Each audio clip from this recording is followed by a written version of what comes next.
அடுத்த பந்தை வீசுகிறார். பச்சைமுத்தாடி தாடிகள் வெளியே போய்விட்டது. 2 ரன்களை விலாசுவாரா என்று பார்க்கும் போது 7 தடித்தார். அவுட் ஆகிட்டாரா? அவுட் என்று எதிரணி ரிவ்யூ கேட்டிருக்கிறார்கள். அவுட் இல்லை என்று 5வது பால் வீசி போகிறார். செடி நடி போய் விட்டு இங்கேதான் மீன் கிடக்குது. மாமா லாஸ்ட் பால வீசுகிறார். அண்ணாமலை அடிக்கவில்லை, குமரேசன் அடிக்கிறார். பால் திருப்பி அவைட்டே செல்கிறது. ஓவர் முடிந்த காரணத்தினால் ஓவர் சேஞ்ச் செய்கிறார்கள். அடுத்து ஓவர் திருவாசன் வீசும் போது அடித்தாடியில் பால் மேலே சென்றது. 2 பந்தில் சென்ற மேட்சை விட்டுட்டு அடிக்கிறார். குமரேசனையும் பால் காவா விட்டு அவரையும் விட்டு விட்டார்.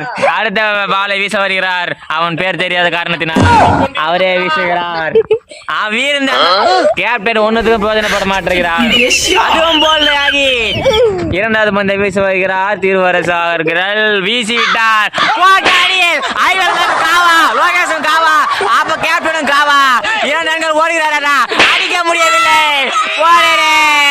கேப்டன் தலைமையிலே கை வைத்து விட்டார், ஒன்றும் செய்ய முடியாமல். அடுத்த பந்தை வீசுகிறார் திருவரசு. அடித்தடியில் சிங்கிள் வைத்து பாண்டியன் விட்டு விட்டார். 2 ரன்கள் ஓடுவார்களா? ஓடிவிட்டார்கள். அதையும் பிடிக்க முடியாமல் திணறி கொண்டிருக்கிறார். 2 ரன்கள். திருவரசு பந்தை வீச வந்தார். வீசுகிறார். பச்சைமுத்து அடித்து 1 ரன்கள் அடிக்கிறார். இதையும் பிடிக்க முடியாமல் 2 ரன்கள் ஓடுகிறார். சென்னையின் எல்லை வரை அடித்து அவுட்.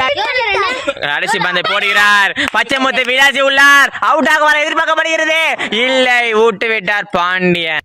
விஜய் அடுத்த பந்தை வீசுகிறார். திருவரசு வீசுகிறார்.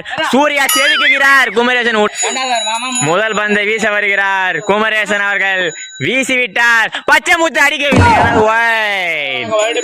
அபாரமாக வீசியுள்ளார். குமரேசன் 2வது பந்து கையில் முறுக்கி போடுகிறார். போகவில்லை. கொல்லிங்க அண்ணன் தடுத்த காரணத்தினால் ஐவேல் மாமா அடித்தாடியில் அவனும் பிடிக்க முடியவில்லை. 2வது பாலை வீசுகிறார் குமரேசன்.